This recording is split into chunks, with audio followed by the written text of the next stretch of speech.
Livro do profeta Isaías, capítulo de número 53, verso de número 12. Por isso, lhe darei parte de muitos, e com os poderosos repartirá ele o despojo, porquanto derramou a sua alma na morte, e foi contado com os transgressores. Mas ele levou sobre si o pecado de muitos, e intercedeu pelos transgressores. Pai Santo, até aqui temos ouvido a Tua palavra tão somente cantada, bem como também explanada pelo pastor Ramon, pelo pastor Alexandre. Eu te agradeço pela vida dos Teus filhos. Mas eu te peço para que o Senhor venha agora, mais uma vez, Pai, me usar pela misericórdia e graça. O que eu apelo é a Tua misericórdia e graça, porque eu de mim nada tenho para oferecer à Tua igreja. Então eu peço ao Senhor, no nome do Cristo, para que o Senhor tenha misericórdia de mim, tenha misericórdia de nós. E que Teu Espírito Santo, como tem feito em todos os domingos, tem derramado uma porção, uma parte da Tua glória, derrame sobre nós mais uma parte desta glória. Fale conosco, nos instrua, repreenda todo e qualquer, papai, desavença, ou todo e qualquer, papai, falta de atenção. Nos ajude a estarmos focados. Abra nossa mente para entender, os nossos olhos, ilumina para compreender e torna-nos praticantes da Tua palavra. É o que te peço, no nome santo de Jesus, que vive e reina para todos sempre. Amém. Livro do profeta Isaías.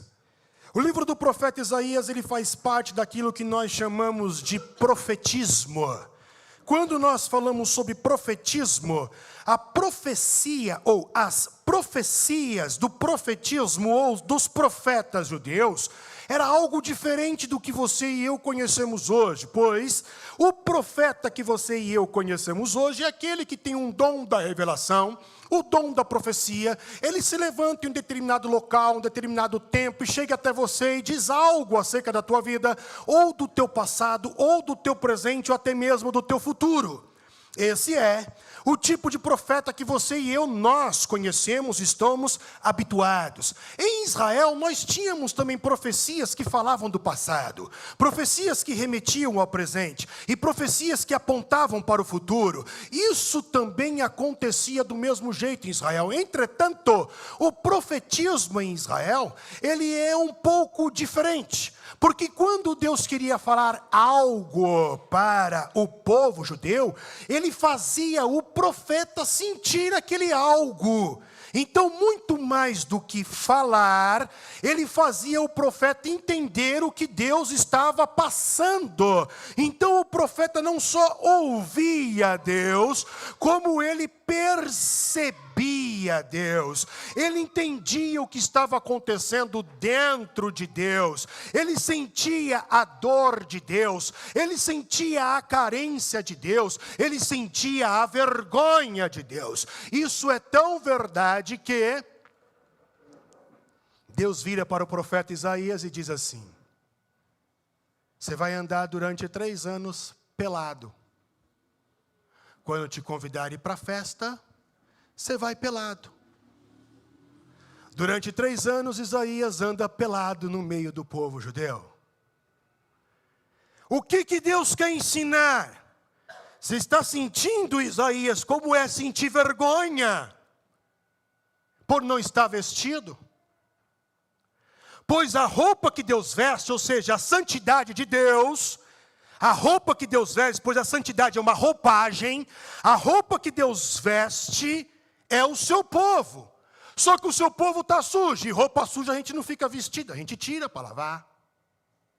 Então anda pelado, Isaías, e sinta a vergonha da minha roupa. Eu estou andando sujo. Oséias, Oséias, eu te chamei desde o ventre da tua mãe. Eu vou passar um pouquinho da minha dor, Oséias, para você. Ah, é? É. Vai lá no prostíbulo e se casa com uma prostituta. E tem mais, profeta. Oséias? Acho que é Oséias. Aí ele vai lá casar com a prostituta. E ele fala, Deus fala para ele, quando ela voltar para o caminho ruim, não é para você divorciar, não. Tu vai, pega ela de volta lá. E se ela quiser ficar lá, tu ainda banca a prostituição. dela. Imagina se fosse nos dias de hoje. O profetismo em Israel, na minha e na tua concepção, causava escândalo. Porque Deus fazia o profeta sentir o que ele estava sentindo. Aí eu entendo então o que Paulinho escreve em Colossenses, capítulo de número 2, verso de número 29, se não me falha a memória. Ele escreve que quando ele prega a palavra de Deus, ele sente agonia. Ele está agonizando. A palavra que ele usa aqui no original grego dá a ideia de estar moribundo, está morrendo. Então, quando Paulinho ia pregar o evangelho, ele sentia dores como de parto ou de uma pessoa que está próxima à morte. Porque pregar o evangelho não é status. Ser pastor de uma igreja não é status. É carregar o peso de Deus. E quando eu olho para Isaías, eu vejo que Isaías sentiu. Porque quando olhamos para Isaías, ele é conhecido como profeta messiânico. Porque quando ele fazia profecias, determinadas escritos, determinadas palavras, apontava para o Messias, o Cristo, o Deus que ia encarnar. Apontava para esse Deus. E nós vamos encontrar no decorrer dos escritos de Isaías vários apontamentos que remetem a Jesus Cristo. Isaías 53 é um deles. E quando olhamos para Isaías 53, verso de número 12, eu não só vejo um apontamento para o Messias, como eu vejo um tipo também de oração, que é o que você e eu nós estamos conversando aos domingos em nossa igreja. Se não for pelo domingo pela manhã, é o domingo à noite. Mas todas as vezes que o pastor Rodrigo está subindo aqui, nós temos refletido e conversado um pouco sobre oração. Então em Isaías 53, 12, além de encontrar um apontamento para o Messias, ainda encontra um tipo de oração. E no verso de número 12, nós vamos ver que o profeta diz: mas ele levou sobre si o pecado de muitos e intercedeu pelos transgressores. A expressão interceder pelos transgressores criou dentro de mim um apelido. Eu chamo a expressão intercedeu pelos transgressores de oração do missionário. Quando eu olho para este versículo, eu chamo esse tipo de oração, a oração do Messias, que intercede pelos transgressores, de oração do missionário. O que é muito pertinente e cabe muito com Jesus Cristo, porque quando falamos de Jesus no sentido do passado, em seu ministério terreno, encarnado, Jesus foi um missionário. Só que a obra do Cristo ainda não acabou. Ele continua agindo através da sua igreja, restaurando, edificando, curando, salvando, regenerando, alimentando, do mesmo jeito que como no passado. Então, do mesmo jeito que no passado ele foi, ele continua sendo um missionário. Paulo, quando escreve aos Filipenses, capítulo de número 2, verso de número 5 em diante, Paulinho diz que esse Jesus, esse missionário, esse que Isaías profetizou, ele se esvazia de si. Ele se esvazia da sua glória. Ele deixa tudo aquilo que era de divino para habitar entre nós, ser um de nós, morar no mundo de pecado, estar envolvido com pessoas pecadoras. Então Jesus, ele veio fazer uma missão. Jesus veio incumbido de uma missão. Jesus, ele não veio tirar aqui férias na terra. Tipo, estou cansado de orar para tua cara, arcanjo. Ô serafim, não aguento mais tu falar santo, santo, santo. Eu vou tirar umas férias lá na terra. Jesus não veio fazer turismo na terra. Jesus veio pregar o evangelho do reino. Logo, ele vem com uma missão. A grande pergunta é: que missão é essa? Que propósito é esse? Que faz Jesus deixar tudo para vir então a este mundo de pecado? E a resposta encontramos em João, Evangelho de João, capítulo de número 3, verso de número 16 e verso de número 17, onde o apóstolo amado assim escreve: porque Deus amou o mundo de tal maneira que deu o seu Filho unigênito, para que todo aquele que nele crê não pereça, mas tenha a vida eterna. Propósito de número 1, missão de número 1 de Jesus. Para que Jesus veio a este mundo? Para que o mundo tenha vida eterna. Mas continua o texto: porque Deus enviou o seu Filho ao mundo, não para condenar o mundo, mas para que o mundo fosse salvo por ele. Missão de número 2, salvar o mundo. É por isso que o pastor Rodrigo tem dificuldade com crente e com igreja que condena o mundo, porque a missão do Cristo não é condenar. Nós não estamos na dispensação da lei, nem do juízo final lá. Nós estamos na dispensação da graça, onde Jesus ele está salvando o mundo, convertendo o mundo para ele. Ele não está condenando o mundo, é o período da salvação. A palavra da igreja deve ser palavra de vida e palavra de salvação. Então, qual é o propósito de Cristo em deixar tudo e vir a este mundo? Salvar o mundo e trazer vida. Então, é pertinente orar pelos transgressores de oração do missionário, porque Jesus foi e é um missionário. Entretanto, também é pertinente chamar oração de missionário a expressão orou pelos transgressores, porque o mês que nós estamos vivendo como igreja, ele é o mês comumente aceito, o mês missionário, o mês de missões nacionais. E por que é que temos que separar um mês? Porque nós caímos no esquecimento. Ou vai dizer para você mesmo, ou vai dizer para mim que chegou um dia que tu não esqueceu o aniversário de um ente querido, de um parente. Você não esqueceu o aniversário, talvez, da mulher, de namoro, de noivado, de casamento, do filho? Você nunca esqueceu uma data comemorativa de alguém importante na tua vida? E a pessoa fica olhando para você, tipo, hoje é o dia, estou esperando, e aí? E você esqueceu. É necessário nós trazermos à memória. Datas comemorativas são memoriais. Mês comemorativos são memoriais. É para trazer a memória. Por isso, fazer isso em memória de mim. Não tira a ceia para ver se tu lembra. Tira o dia da ceia para ver se tu lembra de cear. Eu e você vamos vivendo a vida.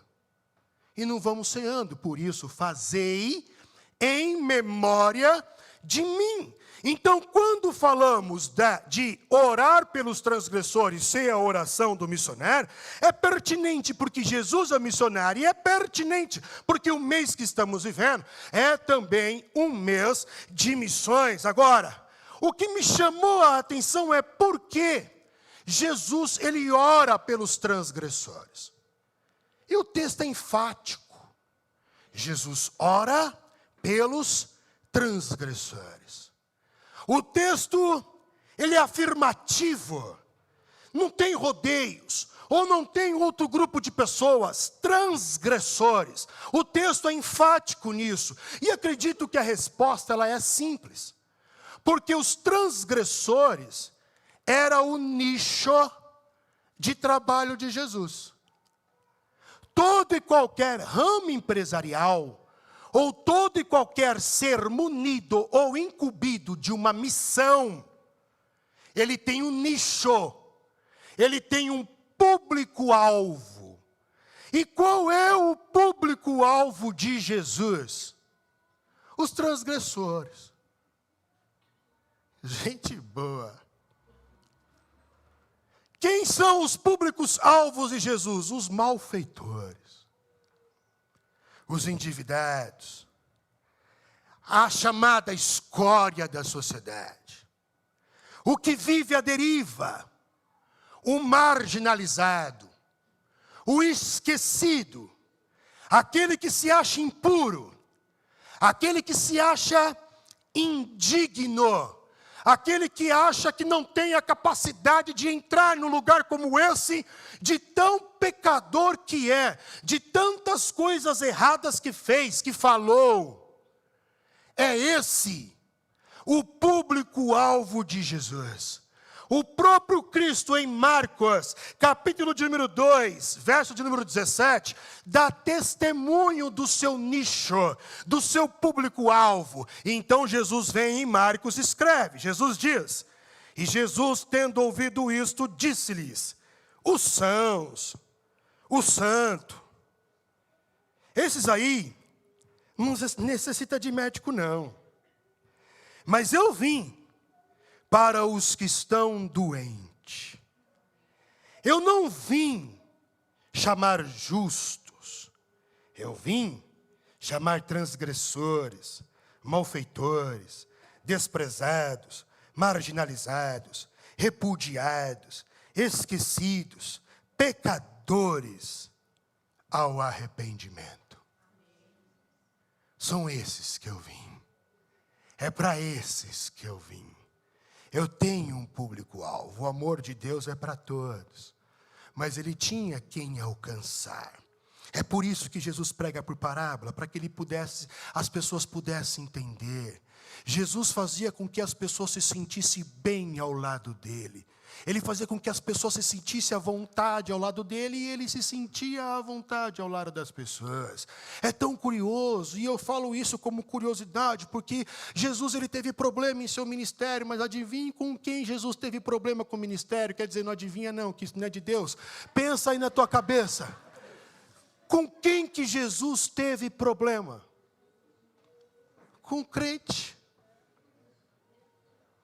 Com religioso. Com santo demais. Nem Jesus era tão santo como os fariseus, os pastores da época. É com esses que Jesus tem problema. Com pecadores, Jesus não tem problema. Jesus ficava muito à vontade e as pessoas tinham prazer de ficar. Porque eu aprendi um princípio, irmãos, a santidade não repele. A santidade atrai. A santidade não extingue. A santidade inclui. A santidade não é chata. A santidade é prazerosa. É gostoso ser santo. E faz com que outros queiram ser. E se em algum momento na tua experiência religiosa, o tipo de santidade pregada foi aquela que não dá vontade de você ser, não é santidade. A santidade de Deus faz você ter vontade de ser. E você copia aquilo. Mas antes de Jesus orar, Jesus ele passa por algumas vias, alguns momentos, alguns degraus que Jesus ele começa a subir na sua caminhada, no seu trilhar, na sua vida, na sua peregrinação. A começar, por exemplo, a primeira caminhada ou inicia-se aí, na chamada última ceia. Quando nós falamos de ceia, nós entendemos festa, vamos festejar, vamos celebrar, vamos estar juntos, isso é ceia. Só que em um determinado momento Jesus para, aí o que era alegria é trocado pela apreensão, porque Jesus diz, presta atenção, um de vocês vai me trair. Aí o sorriso no rosto dos apóstolos murcha, aí eles não têm mais interesse na festa. Eles têm a preocupação, quem é que vai trair Jesus? Será que sou eu? Será que sou eu que vou decepcionar Jesus, frustrar Jesus, vender Jesus, trair Jesus? Então o que era alegria agora torna-se em descontentamento. Não há mais o momento prazeroso, acabou a festa. Onde vocês vão me trair? Logo em seguida, Jesus sai dali e ele vai para o jardim. E ali ele tem agonia, e ali ele tem aflição, e ali o seu suor vira sangue. Ele pede para orar, mas os apóstolos não conseguem, dormem. É um jardim bonito, eu estive lá o ano passado. É lindo o jardim do Getsêmani, mas nesse jardim lindo, Jesus não encontra beleza. Jesus encontra trevas. Jesus encontra receios, temores. Jesus encontra, diria eu, talvez medo, não sei. Mas Jesus ali então passa a estar meio que conturbado, perturbado, por causa do momento em que ele está vivendo. É o pecado do mundo de modo atemporal. Você e eu não sabemos o que isso significa. Você e eu não temos ideia do que é carregar o pecado do mundo de modo atemporal, do passado, do presente e do futuro, e levar nas suas costas. Nós não temos noção disso. Depois disso, os soldados chegam. Pedro então embainha, pega a sua espada e ele corta a orelha do soldado. Jesus conserta a orelha e agora Jesus se entrega, Jesus é preso. Jesus então agora é esbofeteado, espancado pelos soldados. Depois de ter sido espancado, ele é zombado pelos soldados. Agora Jesus é levado ao sinédrio judaico. Lá Jesus é julgado. Novamente ele é espancado. Levam ele para Pilatos. Pilatos joga para Herodes. Herodes devolve para Pilatos. Pilatos manda chicotear. Chicote azorrague. Tem ali pontas, 12 pontas, com lâminas, com ossos. Jesus recebe aquelas chicotadas. Não eram apenas vergões. O corpo de Jesus é cortado, é dilacerado. Quando o chicote voltava, tirava-se pedaço da carne de Jesus. Não foi simplesmente uma chicotada. Foi ali um martírio. Depois disso, Pilatos então o condena. Ele vai então para a crucificação, mas antes, ele está do lado de um bandido, Barrabás. O que você quer que eu faça com esse? Liberta esse e crucifica o outro. E aqui eu vejo um outro princípio. Jesus substituindo Barrabás, ele já está mandando uma mensagem. A minha obra redentora, a minha obra de perdão também é para você. Eu também estou assumindo a sua culpa. Eu também estou morrendo por causa dos seus pecados. Barrabás é absolvido, Cristo é crucificado. Ele pega o madeiro e vai até o Gólgota. E lá no Gólgota, colocam ele na posição para o crucificar. E aí, alguns eruditos, eles dizem que no momento da crucificação, enquanto os soldados romanos estão pregando os pregos em Jesus, Jesus ele ora. Alguns estudiosos dizem que a oração de Jesus, pelos transgressores ele intercedeu. A oração de Jesus acontece enquanto estão pregando os pregos em suas mãos e nos seus pés. Mas a pergunta é, que oração é essa? Mas o que eu quero que você entenda é que Jesus ele teve a capacidade de orar pelos transgressores em um momento de dor, em um momento de ferimentos, em um momento de dilaceração da alma e do corpo. E mesmo assim ele conseguiu encontrar forças para orar pelo ofensor. Jesus então ora no momento da oração, no momento da crucificação, e a pergunta é: que oração é essa que Jesus faz? E Lucas, ele nos dá a resposta. Lucas, escritor perspicaz, no capítulo de número 23, verso de número 33 e verso de número 34, Lucas demonstra qual é a oração do missionário. Então Lucas escreve: e quando chegaram ao lugar chamado Caveira, ali o crucificaram, e aos malfeitores, um à direita e o outro à esquerda. E dizia Jesus, ó a oração: Pai, perdoa-lhes, porque não sabem o que fazem. E repartindo as suas vestes, lançaram sortes. O momento é de dor, o momento é de caos, o momento é de trevas, o momento é de desolação. E o que Jesus faz é orar pelos seus inimigos. É mais ou menos quando você está dentro da tua casa e pessoas se deixam usar pelo diabo, porque se você acha que o diabo vai usar pessoas que não diz respeito ao seu rol de relacionamento, você está meio certo. O diabo vai usar pessoas que não fazem parte do rol do seu relacionamento. Mas para te ferir e te tocar, Ele pode usar pessoas que estão dentro do seu rol de relacionamentos, porque essas pessoas são pessoas que você demanda emoção, justamente para você se ferir.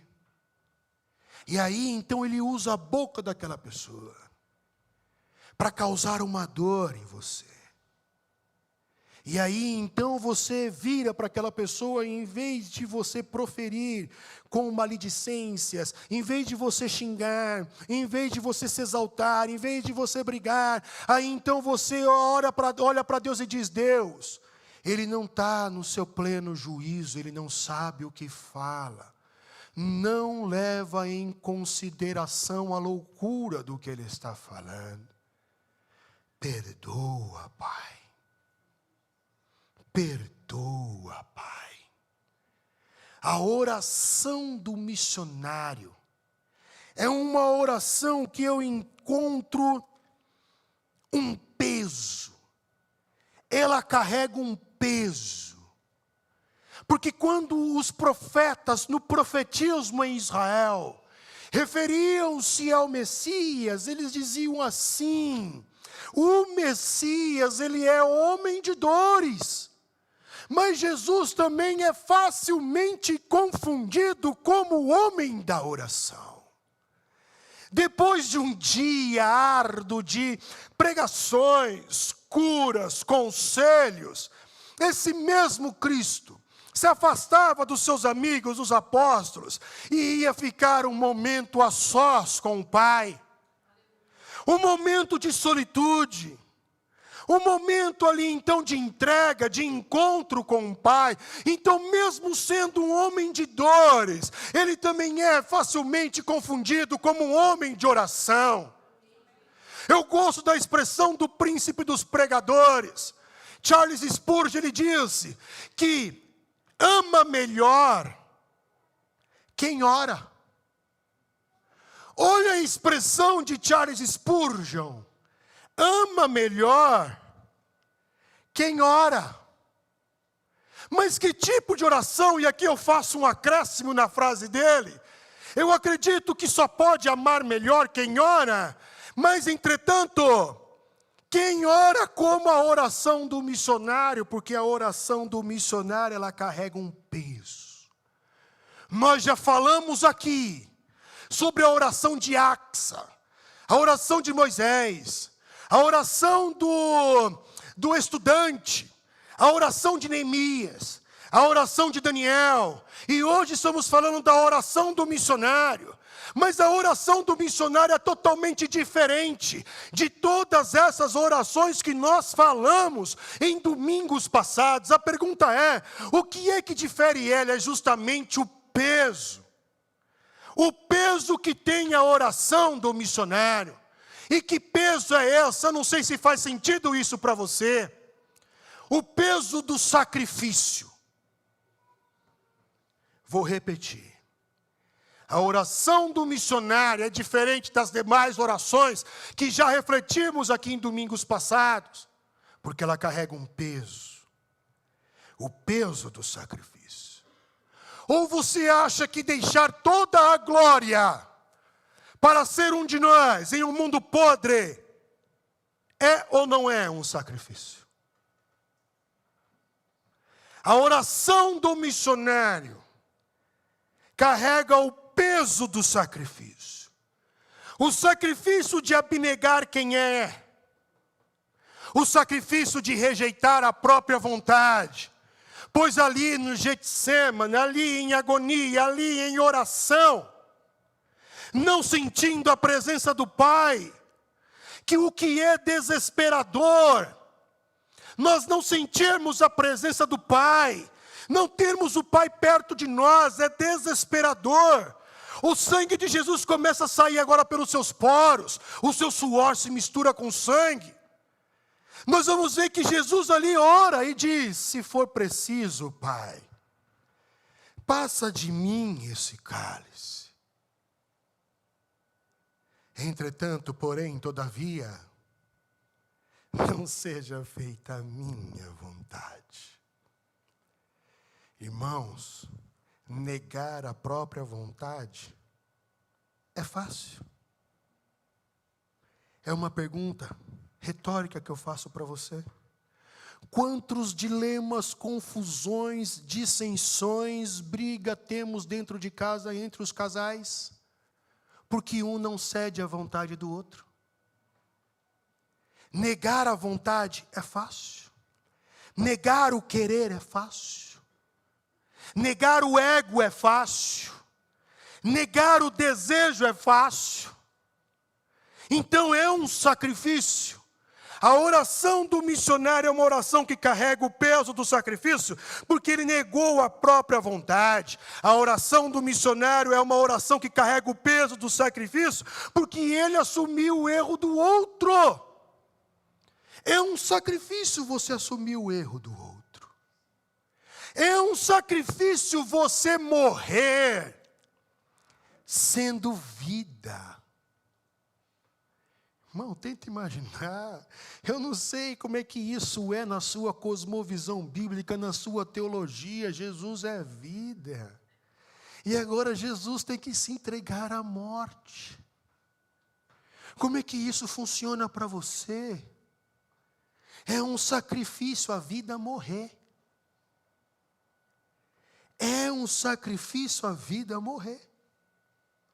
E ele optou por morrer mesmo sendo vida. A oração do missionário carrega o peso do sacrifício, porque ele foi comparado a um criminoso mesmo sendo rei. É sacrifício.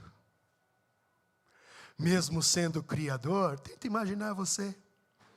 O criador da madeira sendo crucificado na madeira.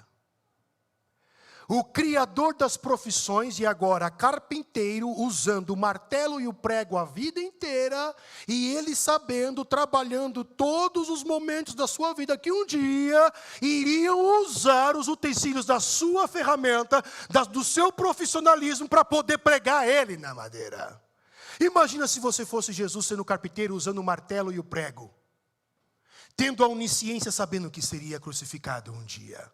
Um dia vão usar esse meu instrumento de serviço para me crucificar. Como você reagiria? É sacrifício. A oração do missionário carrega o peso do sacrifício, mas carrega o peso também da graça. Ou você acha que é fácil absolver um criminoso? E olha porque eu estou falando de criminoso. Porque você e eu não queremos dar perdão para um tio, para um pai, para uma mãe, para o esposo, para a esposa, para o filho, para a filha que fez alguma coisa. Eu não quero dar perdão para ele. Eu não quero ver ele pintado de ouro na minha frente. Eu não suporto mais ele. Ontem eu amava, mas hoje eu não amo mais. Hoje eu não quero mais ele aqui. Vai se referir ao menino quando é um filho, aí fala para o cônjuge, fala com teu filho. Como se o cônjuge tivesse feito o filho sozinho. A gente não quer conceder o perdão, a absolvição a um parente consanguíneo. O que dizer então a ofensores, a pessoas que não têm laços comigo, a dizer criminosos da barra pesada? Eu lembro uma vez que eu estava no GC no começo da Lagoinha São Miguel Paulista. E eu falei que um dia lá no céu nós teríamos surpresas. E eu falei, quem sabe? Foi a analogia que me veio na mente para falar do perdão de Deus. Falei, quem sabe nos últimos momentos da sua vida, o Osama Bin Laden, ele se converteu? Adolf Hitler. Aí tentem você imaginar então, lá no céu, você está lá no céu, você está na rua Santíssima Trindade com o arcanjo Miguel, onde tem ali a padaria do anjo Gabriel. Aí você está tomando um café. E aí então você que é super crente, super santo, que diz que aquele não entra, de repente você vê andando do outro lado da rua da Santíssima Trindade, aí você vê andando quem? Osama Bin Laden. Aí você, não, bate na mesa, deixa lá a gorjeta para o anjo Gabriel e tu vai tirar satisfações com o peso da graça da cruz de Cristo. Aí tu chega em Jesus lá, nem bate na porta, você já abre a porta. Que negócio é esse? Que andei todo certinho, aí o cara no último suspiro lá que matou não sei quanto o senhor colocou aqui. O peso da graça. A oração do missionário carrega o peso da graça. E ninguém pode discutir. Porque o que Deus vive não é o que você enxerga. Você vê um ponto, você vê o que a mídia quer que você veja, mas Deus está vivendo constantemente em todos os momentos. Deus está presente ali. Por isso não podemos julgar.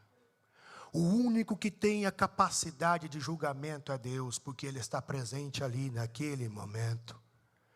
A oração do missionário carrega o peso da graça. O peso da graça é oferecer o favor a quem não merece. Não merece, mas eu estou dando. O peso da graça diz respeito a oferecer o perdão a inimigo. A oferecer o perdão ao ofensor. O peso da graça diz respeito a dar mais uma oportunidade. De novo. A gente ainda cai na besteira de dizer, é a última vez. Mas quem carrega o peso da graça, absolve. Perdoa. O que é o perdão? O perdão, ele é a passagem livre. Como entender isso? Tenta imaginar uma pilha de papéis. E você está com carimbo, carimbando e passando a folha, carimbando e passando a folha. Isso é o perdão. Você está passando para a próxima fase, ou seja, você deixa a pessoa, o ofensor, o inimigo, continuar vivo em tua vida. Isso é o perdão. O perdão serve para quê? O perdão é o remédio para dívidas impagáveis, porque quando falamos de dívidas pagáveis, pagamos.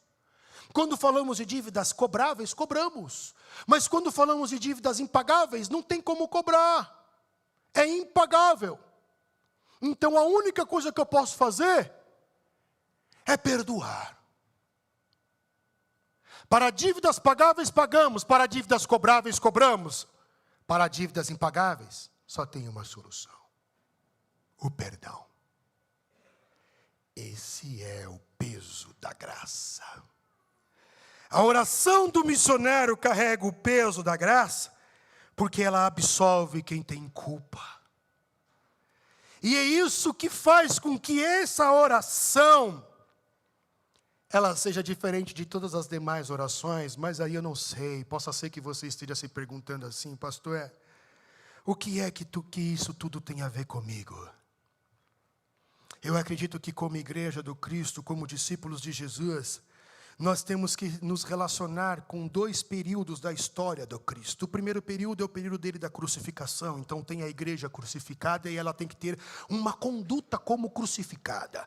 E o segundo período é o Cristo ressurreto. E a igreja da ressurreição tem que também ter uma conduta em relação à ressurreição do Cristo. Então o que é a igreja, ou como deve ser a igreja da crucificação? A igreja da crucificação, a igreja que ora com o Cristo crucificado, no meio da dor.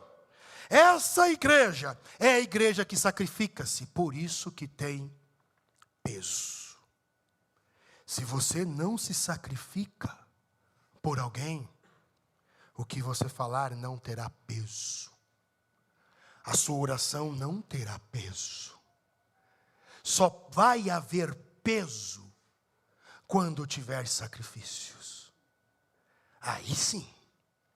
A igreja do Cristo que ora, que é crucificado, é a igreja do perdão, Pois na cruz Jesus está pedindo perdão aos transgressores. A igreja do Cristo crucificado é a igreja da absolvição. A igreja do Cristo crucificado é a igreja da graça. A igreja do Cristo crucificado é a igreja que salva.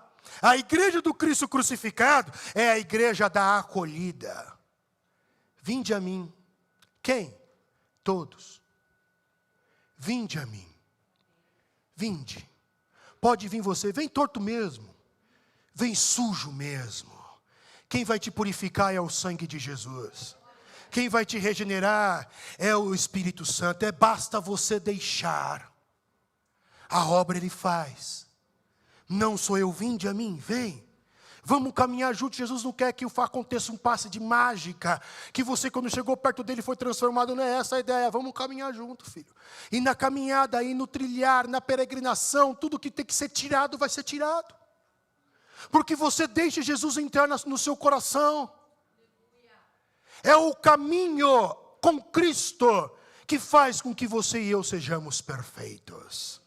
Agora o outro lado, a outra vertente, a outra fase do Cristo é do Cristo ressurreto.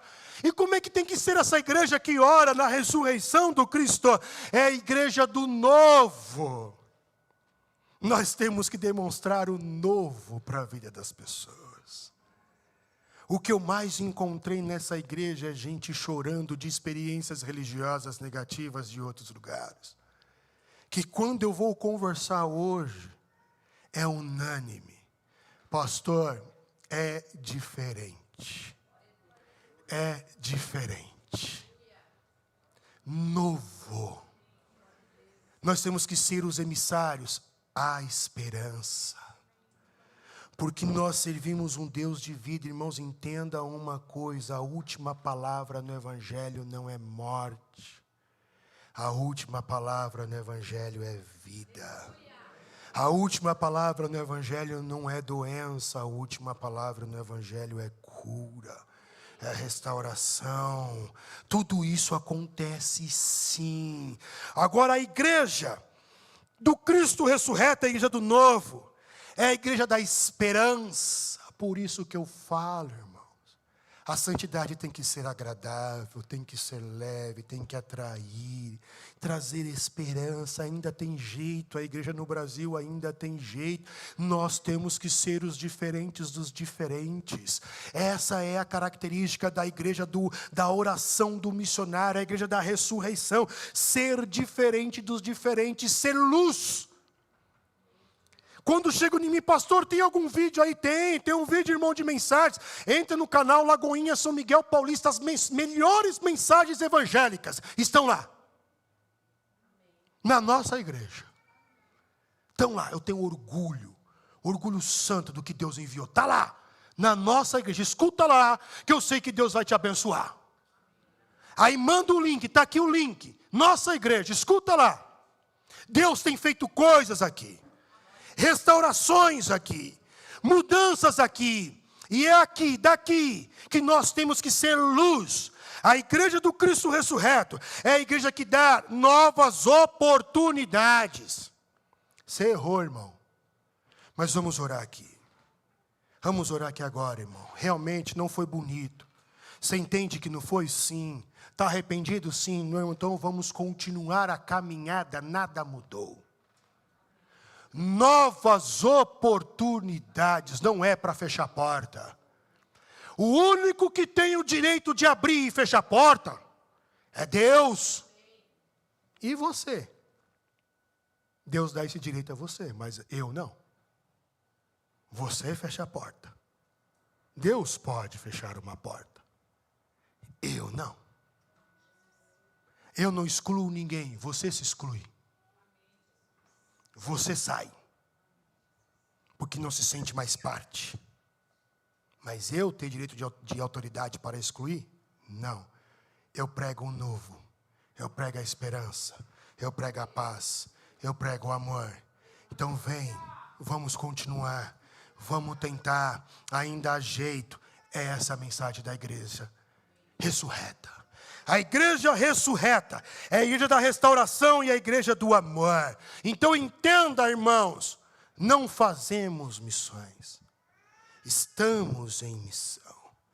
A igreja, uma determinada hora, é a igreja do Cristo ressurreto e ora como Cristo ressurreto, mas em outro momento, ela é a igreja do Cristo crucificado, e ora como Cristo crucificado, mas eu sou a imagem do Cristo, não importa se crucificado ou se ressurreto, o que eu tenho que refletir é Ele.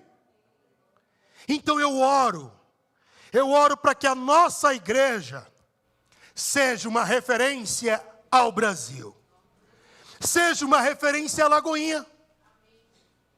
Eu oro para que a nossa igreja seja uma referência, onde o Espírito Santo encontre corações sinceros e verdadeiros, que orem como missionário, pedindo perdão, absolvendo pessoas e nunca condenando e nunca escravizando, mas dando sempre as segundas oportunidades, porque o Evangelho transforma, o Evangelho cura, o Evangelho sara, o Evangelho, disse Paulo, é o poder de Deus para a salvação. Que Deus os abençoe.